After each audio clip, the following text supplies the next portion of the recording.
Si tu vas manger pas, tu continues à manger du porc. Non, pas. Ok. Une bonne chose. Tu comprends? Une bonne chose. C'est bon, c'est bon. Ouais, ok. Une bonne chose. Hé, ma soeur, comment ça va aujourd'hui? 2 minutes. Ok, tu retournes? Ok. On voit 18 verset 21. On voit 18 verset 21. Parce que mon frère, comprends, tu sais qu'un Israélite connaît les lois et les commandements. Ok? Mais c'est quoi qui te retient de les appliquer? C'est quoi qui te retient d'appliquer ces commandements-là? Comment je pourrais dire ça? Est-ce que tu comprends plus proche? Comment je pourrais dire ça? C'est comme si, comme on dit, je suis comme retourné dans le monde. Ok. J'ai vraiment arrêté de suivre la parole. Ok, donc tu es pris entre les deux. Tu es pris entre les deux. Ok, écoute ça. Et les choses qui m'arrivent dans ma vie là maintenant me font voir que c'est ça. Là. Ok, écoute ça. C'est celui de 1er Roi, chapitre 18, verset 21. Alors Élie s'approcha de tout le peuple. Il dit, jusqu'à que j'aurai vu des deux côtés. Donc Élie a demandé au peuple, parce que le peuple allait servir Baal, et puis ils allaient servir Dieu en même temps. Donc Élie a dit, relis ça. Et alors Élie s'approcha de tout le peuple et dit, jusqu'à clocherez-vous des deux côtés. Des deux côtés. Parce que là, vous balancez à gauche, à droite. Continue. Si l'Éternel est Dieu, allez après lui. Si l'Éternel est le Dieu, allez après lui. Continue. Si c'est Baal, allez après lui. Ok, pourquoi il a dit ça? Parce que tu ne peux pas balancer en deux opinions. Tu ne peux pas. Ok, il faut que tu fasses un choix à un moment donné. Non, donne-moi Révélation 3:15. Je vais te montrer quelque chose. Il faut faire un choix à un moment donné. Que ce soit que tu restes dans le monde ou que tu viennes à la vérité, mais il faut que tu fasses un des choix. Parce que le milieu, Dieu déteste ça. Dieu n'aime pas quand les gens sont balancés en deux opinions. Comment ça? C'est celui de Apocalypse, chapitre 3, verset 15. Je connais tes œuvres. Donc Dieu a dit je connais tes œuvres, parce que Dieu connaît tes œuvres. Dieu connaît tes actions, qu'est-ce que tu fais? Vas-y. Je connais tes œuvres. Je sais que tu es ni froid. Dieu dit je sais que tu es ni froid, ni bouillant. ni bouillant. Parce que ça c'est ton cas présentement. Tu es ni froid, ni bouillant. Vas-y. Peux-tu être froid ou bouillant? Christ a dit je préfère que tu sois froid ou bouillant. Ok? Fait que Christ dit, écoute, fais les commandements ou fais-les pas. Mais sois pas entre les deux. Allez? Ainsi, parce que tu es tiède. Christ a dit, parce que tu es tiède, c'est ton nom David, hein? Christ a dit, David, parce que tu es tiède, vas-y. Et que tu es ni froid, ni bouillant. Parce que tu es ni froid, ni bouillant, vas-y. Je te vomirai de ma bouche. Christ a dit, je vais te vomir dans ma bouche. Ça veut dire que Christ a une destruction terrible pour toi. Imagine, tu es entre les deux. Ta destruction va être pire que ceux qui ont choisi de rester dans le péché. Tu comprends? Tu comprends ce que je dis? Maintenant, on retourne dans Psaume 119, verset, commence à 59. Je redonne tout ce que tu sais. Ok. Psaume 19, verset 59. Parce qu'on a toujours l'impression que qu'on a le temps. C'est quoi le verset dans Ecclésiaste qui dit because Satan against the evil man is not... Oh, c'est Ecclésiaste. Trouve-moi ça, s'il te plaît. Ecclésiaste 8, 11 ou 11, 8. Ok. Ça, c'est le livre de Psaume, chapitre 119, et verset 59. Je réfléchis à mes voies. Donc, ça, c'est le roi David. Ok, le roi David. Le roi David a commis des péchés. On sait les péchés qu'il a commis. Il a commis des péchés graves. Il a commis la fornication avec Bathsheba. Il a fait tuer son mari. David a commis des péchés. Ok, vas-y. Je réfléchis à mes voies. Okay, David a dit, je réfléchis à mes voies. À chaque jour, tu es supposé te lever le matin pour dire, laisse-moi réfléchir à qu'est-ce que je peux changer aujourd'hui. Laisse-moi réfléchir, est-ce que je marche droit? Ok, je ne suis pas tous les commandements, mais je sais que je dois mettre des franges. Laisse-moi commencer à mettre mes franges. Ok, je sais que je ne peux plus vivre dans l'adultère. Laisse-moi commencer à soit marier la femme, ou soit la laisser. Et te trouver une femme pour marier. C'est comme ça que tu commences à changer tes voies. Tu te dis, ah, je mange du porc. Laisse-moi arrêter de manger du porc. Parce que tu ne peux pas arriver du jour au lendemain. Ok, je change tout. Non, mais il faut que tu fasses un changement à un moment donné. Allez. Je réfléchis à mes voies Donc David a dit, je réfléchis à mes voies. et je dirige mes pieds Il a dit, je dirige mes pieds, vas-y, vers tes préceptes. vers tes préceptes. Préceptes, c'est un autre mot pour loi, commandement. Vas-y. Je me hâte Donc David, qu'est-ce que tu dois faire aujourd'hui? En nous quittant aujourd'hui, tu dois te hâter. Tu dois te dépêcher. Tu dois dire, ok, laisse-moi changer ça tout de suite.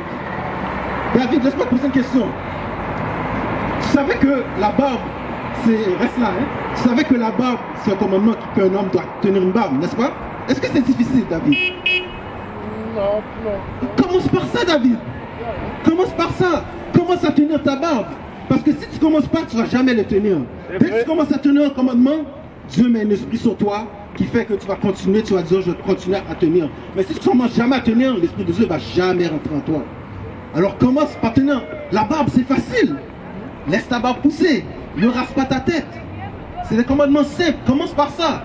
Et puis avec le temps, tu vas voir l'esprit de Dieu rentrer en toi. On a tous passé par là, David. On a tous passé par là. Moi, j'étais dans le monde, j'avais un pinch, je rasais, tout ça. La première chose que j'ai fait quand j'ai appris la vérité, laisser la barbe pousser. Tu laisses la barbe pousser, l'esprit de Dieu rentre en toi tranquillement. Plus que tu suis les commandements, l'esprit de Dieu rentre en toi tranquillement, tranquillement. Et à la fin, tu te rends compte, hey, je suis le commandement de Dieu. Mais il faut commencer quelque part. Oui? Je me hâte. Donc, David, hâte-toi. Il faut que tu te hâtes. Vas-y. Je ne défère point. Ne défère point. Ça veut dire, ne laisse pas le temps passer. Dis, ah, je vais faire ça demain. Oh, j'attends à la semaine prochaine. Là, tu vois, arriver chez toi maintenant tout de suite, ton rasoir, je ne sais pas qu'est-ce que tu utilises, si tu utilises un clipper ou bien les rasoirs, qu'est-ce qu'il faut, mais les rasoirs, les clippers, le clipper, bon, arriver chez toi tout de suite, c'est quoi? Laisse-moi mettre un peigne sur mon clipper pour ne plus raser ma barbe. Tu mets le peigne, tu ne le mets plus à 0, tu peux le mettre à 1, tu peux le mettre à 2, parce que la barbe, tu n'es pas obligé d'avoir une grosse barbe. Le commandement dit juste d'avoir une barbe. Donc la barbe peut être très bas, elle peut être grosse comme tu veux. Ok? Mais le commandement dit d'avoir une barbe. Alors arrive à la maison, tu dis, mon clipper, bon, je le mets à 1 maintenant, c'est fini, je ne rase plus ma barbe. Dans une semaine, tu vas tenir le commandement de la barbe. Parce que tu ne la rases plus. Vas-y. Je me hâte. Je ne défère point. Donc je ne défère point, je ne retarde pas, je ne remets pas à demain. Vas-y. D'observer tes commandements. D'observer les commandements. Parce que David, si aujourd'hui quelque chose arrive et tu meurs, qu'est-ce qui va t'arriver? C'est fini pour toi. Mais si tu fais l'effort, tu commences à tenir le commandement, Dieu va avoir pitié de toi. Il va dire, j'ai vu que le frère faisait un effort. Mais il faut commencer quelque part. Ecclésiaste 8, 11. Ecclésiaste 8, verset 11. C'est le livre d'Ecclésiastes, chapitre 8, verset 11. Parce que ça, c'est un problème qu'on a dans la communauté. Quand on prêche aux gens, on leur dit tout le temps, oh, il faut changer ci, il faut changer ça. Oh, Dieu voit mon cœur. Dieu voit mon cœur. Dieu voit qu'est-ce que je pense. Dieu va être passé avec moi. Mais on va voir qu'est-ce que la Bible dit. Vas-y. Parce qu'une sentence contre les mauvaises actions ne s'exécute pas promptement. Le problème de nous, dans la communauté, quand on fait des actes mauvais, parce qu'on ne les paye pas tout de suite, vas-y. Le cœur des fils de l'homme se remplit en eux du désir de faire le mal. On continue à faire le mal. Parce qu'on ne voit pas la punition arriver sur nous, mais on continue à faire le mal. Pourtant, aujourd'hui, nous sommes en punition. Nous sommes en punition. Est-ce que les Noirs et les Latinos sont... Où est-ce qu'ils sont au niveau de la société, les Noirs et les Latinos? Ils sont en bas. Donc nous sommes en punition déjà aujourd'hui. Alors pourquoi continuer à ajouter à notre punition? C'est le moment de revenir sur la bonne voie. Relis ça, du début. Parce qu'une sentence contre les mauvaises actions ne s'exécute pas promptement. Parce que tu t'en vas. Elle pense savoir comment servir Dieu. Lui dire que tu vas lui montrer quelque chose qu'elle ne savait pas. Ok, parfait, parfait. Relis ça. Parce qu'une sentence contre les mauvaises actions ne s'exécute pas promptement. Parce que tu vas t'en aller ce soir. Tu vas aller coucher avec une soeur. Qu'est-ce qui n'est pas ta femme. Tu vas rentrer chez toi. 2 mois après, tu fais un test. Ah, j'ai pas d'HIV, j'ai pas de sida, j'ai rien, j'ai pas de maladie. C'est correct. Qu'est-ce que tu vas faire la semaine prochaine? Tu vas refaire la même chose. Vas-y. Le cœur des fils de l'homme se remplit en eux du désir de faire le mal. Parce que Dieu ne nous punit pas sur le champ, on continue à faire le mal. On continue, on ajoute les péchés au péché au péché. Ok? Mais donne-moi Deutéronome 32, 39. Deutéronome 32, 39. Juste, je vais te montrer quelque chose.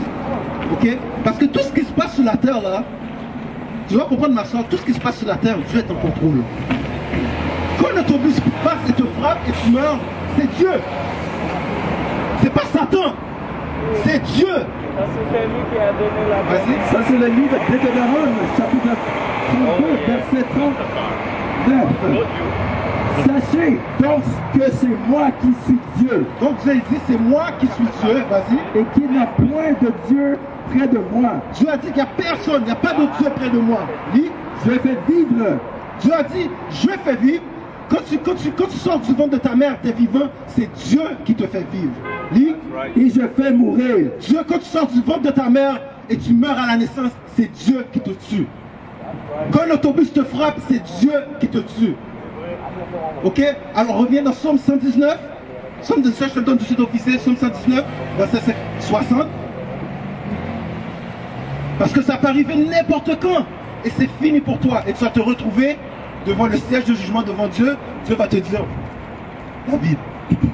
David, qu'est-ce que je vais faire avec toi? Les prophètes t'ont prêché. Ok? Il faut que tu comprennes, quand tu vas arriver devant le siège de jugement devant Dieu, Dieu va te défiler toutes les images de ta vie. Toutes les images de ta vie. Ok? Tu n'as même pas besoin d'avoir parlé au prophète. Dieu va dire, est-ce que tu avais entendu que c'était un Israélite? Tu vas dire non. Dieu va te mettre l'image que tu marchais chez Saint-Michel, que les prophètes étaient en train de prêcher et tu n'as pas porté attention. Dieu va te juger pour ça quand même. Alors tous les actes que tu fais, c'est très important. Dis. C'est le livre de Psaume, chapitre 119, verset 60. Je me hâte. Donc David, je t'encourage à te hâter. Ok? Dépêche-toi. Dis. Je ne défends point d'observer tes commandements. Ne laisse pas le temps traîner à suivre les commandements, David. Parce que tu es notre frère. On ne veut pas te voir détruire. On veut te voir avec nous, mon frère. On a besoin de personnes pour grandir l'armée de Dieu sur terre. Ce que tu vois ici, c'est l'armée de Dieu sur terre. C'est vrai. Ok? Dieu a une armée sur la terre, c'est pour ça qu'il s'appelle le Dieu des armées. That's right. Et l'armée sur la terre, c'est les supposés noirs et les latinos et les amérindiens. Mais pour faire partie de l'armée de Dieu, tu dois suivre les commandements. Ok, David? We used to scream black power while heroin was pushed. But at the end of the day, nothing's in vain. IUIC has been given a vision. The tents of Judah has risen. Many has attempted the mission. Minor murmuring, omitting, and missing the mark. Just reading that he had the flame of fire in his eyes gave us the spark. We on Paul's mission. We out on the road, purple and gold. From Mexico, Cuba, Haiti, Ghana, Sierra Leone. 144,000 boots banging, concrete crackling. These are our men repented at heart. The scriptures is proof. IUIC, we deliver the truth.